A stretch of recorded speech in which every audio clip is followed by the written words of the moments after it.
Hello সবাইকে। আজ আমি চলে এসেছি আরও একটা নতুন ব্লগ ভিডিও নিয়ে। তো আজকে আমি একটা রেসিপি শেয়ার করব তোমাদের সাথে, আর সেটা হলো কড়াইশুঁটির কচুরি আর চানা মটর। তো কড়াইশুঁটি কচুরি করার জন্য প্রথমেই আমরা নিয়ে নিয়েছিলাম প্রায় 1 কেজির মতো ময়দা, যেটাকে তেল, নুন, একটু পরিমাণে চিনি, জোয়ান এবং সাথে কালো জিরে দিয়ে খুব ভালো করে সেটাকে ময়ান দেওয়া হচ্ছিল। তারপর চলে গেছিলাম কড়াইশুঁটির কাছে। কড়াইশুঁটি নিয়ে নেওয়া হয়েছিল 1 কেজির মতো, যেটাকে সিদ্ধ করে তারপর আমরা পেস্ট করছিলাম। আর সাথে নিয়ে নিয়েছিলাম কিছু মশলা। তো এটা ছিল আমাদের পুরের ময়ানটা, ঠিক আছে? এতটাই সফট করতে হবে, তোমরা দেখে নিশ্চয়ই বুঝতে পারছো যে কতটা সফট করতে হবে। একটু সফট না করলে হবে না। আর এটা ছিল কড়াইশুঁটির পুর, যেটা এরকম নরম করে তৈরি করে নিতে হবে অনেকগুলো মশলা দিয়ে। তো যে যেরকম মশলা চাও দিতে পারো। তো আমরা এতে সব কিছু ইনগ্রিডিয়েন্টসই দিয়েছিলাম কম বেশি। তো এতটাই সফট মতো হতে হবে।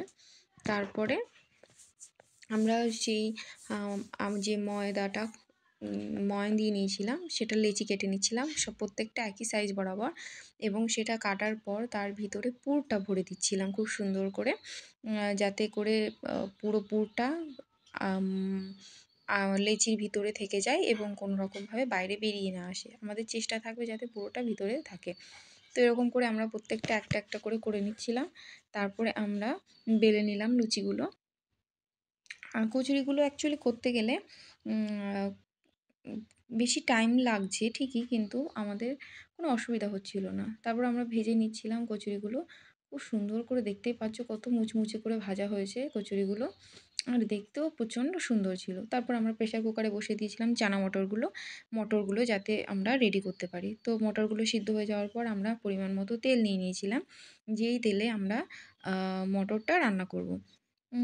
তো তোমরাও তোমাদের পরিমাণ মতো তেল নিয়ে নেবে। তেলটা গরম হয়ে যাওয়ার পর আমাদের কেটে রাখা পেঁয়াজ এবং পেঁয়াজটা খুব করে কষিয়ে নিতে হবে। যখন হালকা হালকা পেঁয়াজটা কষানো হয়ে যাবে, তখন তার মধ্যে গোটা গরম মশলা এবং তেজপাতা দিয়ে ভালো করে নেড়ে চেড়ে তারপর বাকি মশলা যেরকম লঙ্কা, তারপরে যদি আমরা একটু কাশ্মীরি মির্চ ইউজ করেছিলাম কালারের জন্য, তো তোমরাও চাইলে করতে পারো। তো আমরা কাশ্মীরি মির্চ দিয়েছিলাম সানরাইজের।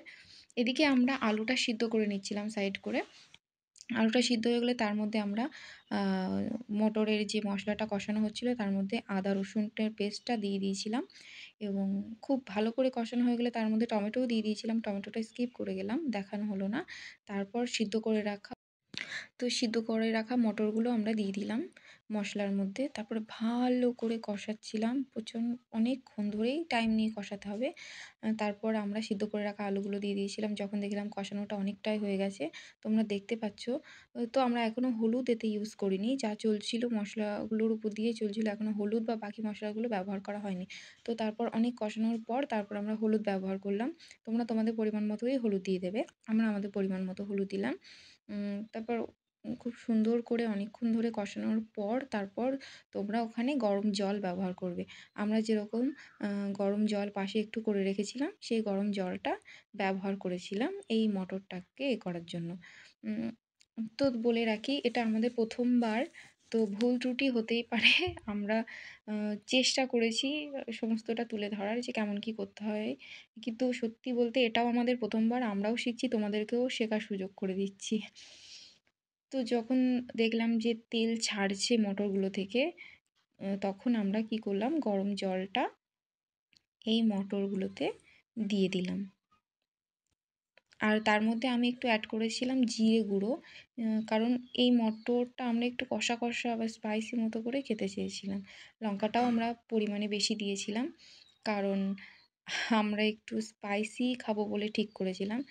তো গরম জলটা দেওয়ার পর দেখতে পাচ্ছ এর কালারটা কেমন চলে এসছে, আর স্মেলও ছাড়ছিল খুব সুন্দর। তোমরা যখন রান্না করবে নিজেরাই বুঝতে পারবে যে কতটা সুন্দর লাগছিল স্মেলটা। আমরা এরকম, তারপর যখন জলটা ফুটে গেল, মিনিট 5 পর আমি ওতেই অ্যাড করেছিলাম কিছু মশলা, যেগুলো দেখানো হয়নি। সেই মশলাগুলো ছিল তোমার একটু চানা মশলা, মিট মশলা, গরম মশলা, এই মশলাগুলো দিয়েছিলাম।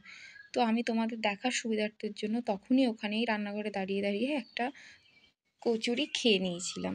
তো কচুরিটা দেখাচ্ছিলাম তোমাদেরকে যে ভিতরে কতটা কি সুন্দরভাবে, ইভেন কত সুন্দরভাবে চারিদিকটাতেই পুরটা লেগে গেছিলো।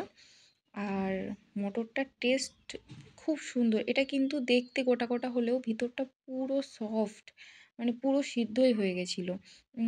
আর একদম পুরো দোকানের মতোই লাগছিলো। তোমরা যেদিন করবে খেলে বুঝতে পারবে কতটাই সুন্দর ছিল। আর এটা না আমাদের ওভারনাইট ভেজানো ছিল, ঠিক আছে? একটু গরম জল দিয়ে ওভারনাইট ভেজানোর পরই এটা আজকে রান্নাবান্না করা হলো। তো আমার খেতে খুবই সুন্দর লাগলো, খুবই সুন্দর লাগলো। যেরকম কচুরিটাও হয়েছিল সুন্দর, সেরকম রান্নাটাও। তারপর আমরা রুমের ৫ জন মেয়ে নিজেদের মতো প্লেটে কচুরিগুলো নিয়ে নিয়েছিলাম নিজেদের পছন্দ মতো, যে যতটা পারবে খেতে। তো সেই অনুযায়ী আমি আবারও তোমাদেরকে আরেকটা কচুরি দেখার জন্য খুললাম, যে দেখো ঠিক ভিতরে কতটা করে পুর দেওয়া হয়েছিল। আসলে এটা ছিল আমাদের লাস্ট পজিশনের কিছু কচুরি, তাই এখানে তবুও একটু কম আছে, কিন্তু প্রথম দিকে যে কচুরিগুলো করা হয়েছিল সেগুলোতে ইভেনলি খুব সুন্দর বেশি বেশি করে পুর দেওয়া ছিল। তো আজকে ছিল এই ভিডিও, দেখা হচ্ছে পরের কোনো নতুন মিনি ব্লগে।